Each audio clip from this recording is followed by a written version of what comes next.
Saudara Menteri Datuk Seri Amir Hamzah, Saudara KSP,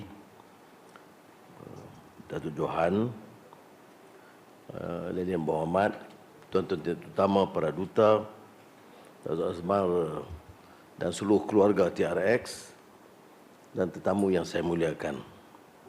Pada hari ini tentunya satu penghormatan kerana kita melakar sejarah yang bermakna kerana Malaysia telah dapat menyaksikan satu lagi bercutanda yang penting,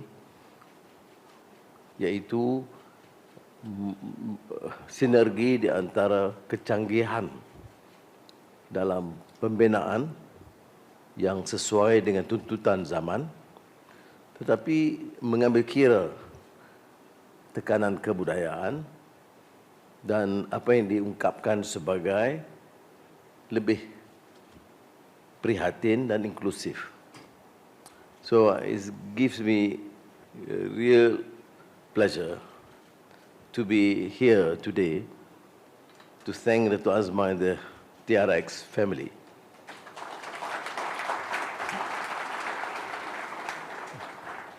This enterprise is, of course, very challenging for an emerging economy, but we have witnessed the ability of Malaysians to craft a program and to execute an enterprise, a building, TRX Exchange, which could fulfill the requirements of the present challenge, a more sophisticated building, IT friendly, a latest state of the art, at the same time mindful of the fact the major criticism of buildings and development of cities considered to be culturally barren, not friendly to the environment, and not inclusive.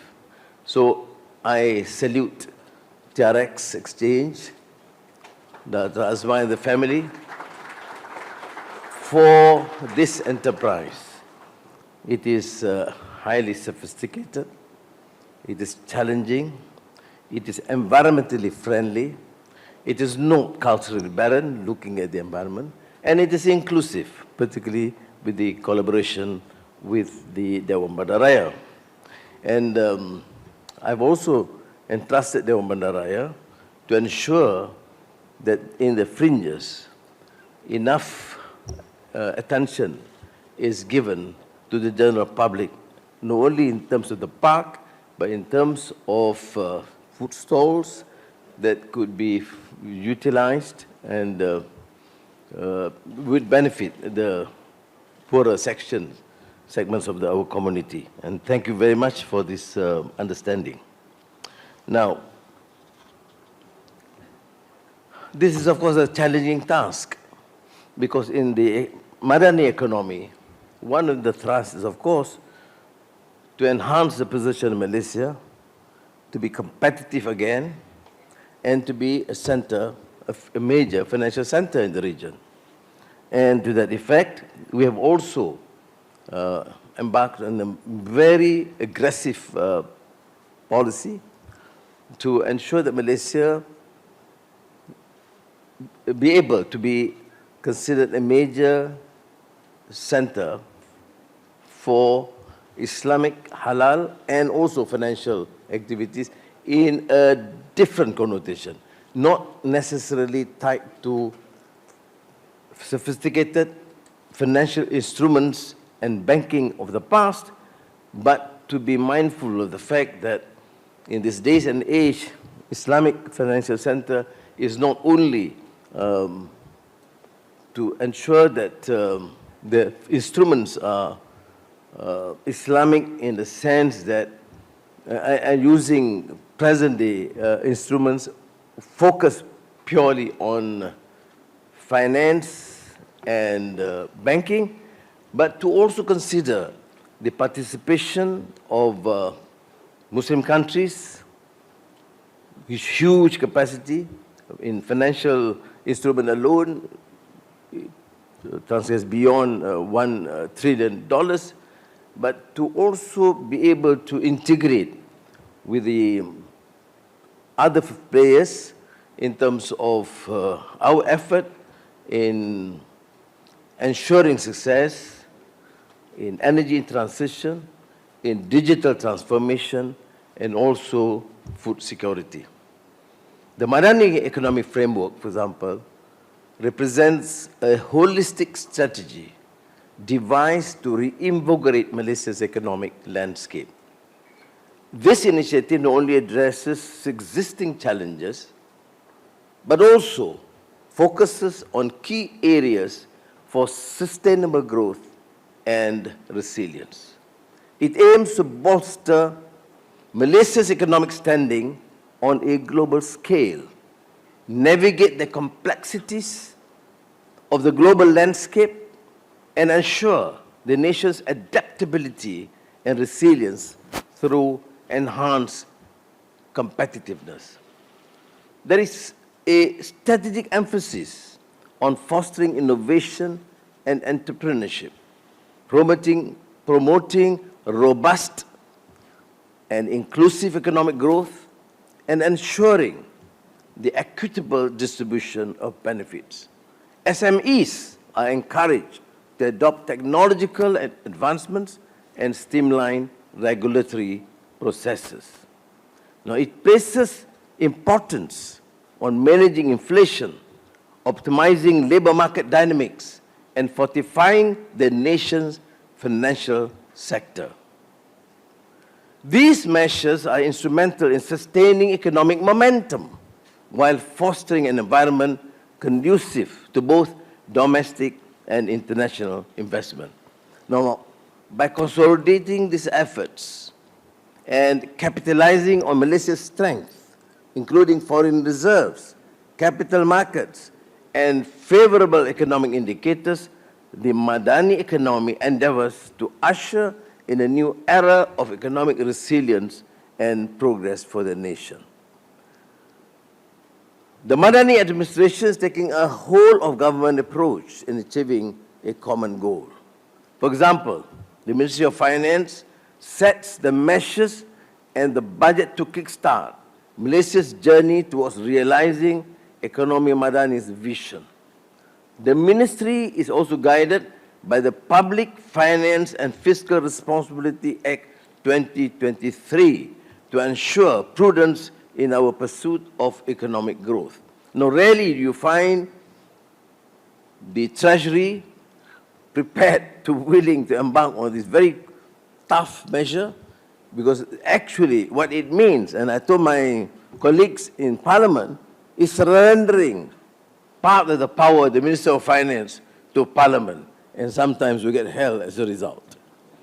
But this is, I think, a particularly pertinent move, a critical move to ensure that there is accountability and clarity of policy that we must adopt and execute. At the same time, the MOF works hard hand in hand with the Ministry of Economy to decide the country's economic trajectory. Of paramount importance to the near-term fiscal recovery if the subsidy targeting exercise, which the MOF, the Ministry of Economy, are responsible. MITI leads the consolidation of Malaysia's investment promotion agencies to streamline the process of courting investments, enhance ease of doing business. I must commend MIDA, MITI, and of course all the related agencies, because the ability to elevate our next FDI from 3.1 billion ringgit in the second quarter of 2023 to 17.1 billion ringgit in the fourth quarter. Kudos to MITI for successfully forging a strategic partnership with the UAE to advance digital infrastructure development. The Madani government is also working on rehabilitating Malaysian cities, livability standards, and infusing more cultural activities into these cities. Putrajaya will be turned into an exemplar for a low-carbon city as government efforts are underway to use renewable energy sources there for electricity generation. As the country's international financial center, TRX enjoys special status. With this status, the government has provided a slew of incentives for companies moving their base here.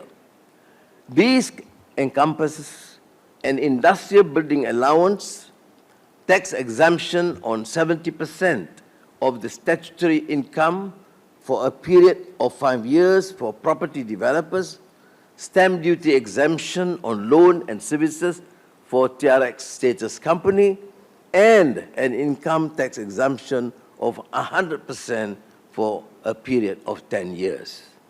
Now, having said that, I have a major problem of seeking ways to increase revenue. Throughout history, every single step forward, new buildings, new processes, and especially changes in society has been challenged. This is for one simple and powerful reality, that change is hard, change isn't easy. Some of you may be familiar that this Madani government, the last year or so, has been clearly tough to ensure that we return and practice and observe the rules of good governance and zero tolerance for corruption. We have taken very tough measures, very unpopular, but I think they would ensure the success of Malaysia to be not only a major hub for financial center in the region, but to my mind, the raison d'etre of any leadership and government is to ensure that they serve the nation and do not use power to enrich themselves by squandering public wealth. Now, with the Madani economy, the nation has embarked upon building a new architecture for a more open, transparent, and competitive Malaysian economy, to create a future where every Malaysian has an opportunity to get a good job, a high-paying job, and to prosper. And to our nation, for our nation to come together as a united Malaysian nation, irrespective of race, creed, or religion. For us to succeed in today's global economic environment and win the future together, we must move forward. Together with the steadfast support and partnership of the business and financial community, I am convinced, inshallah, we will succeed. On that note, it gives me again great pleasure to launch the Tun Razak Exchange as Malaysia's International Financial Center. Terima kasih. Thank you, Yang Berhormat Dr. Sri. Yang Berhormat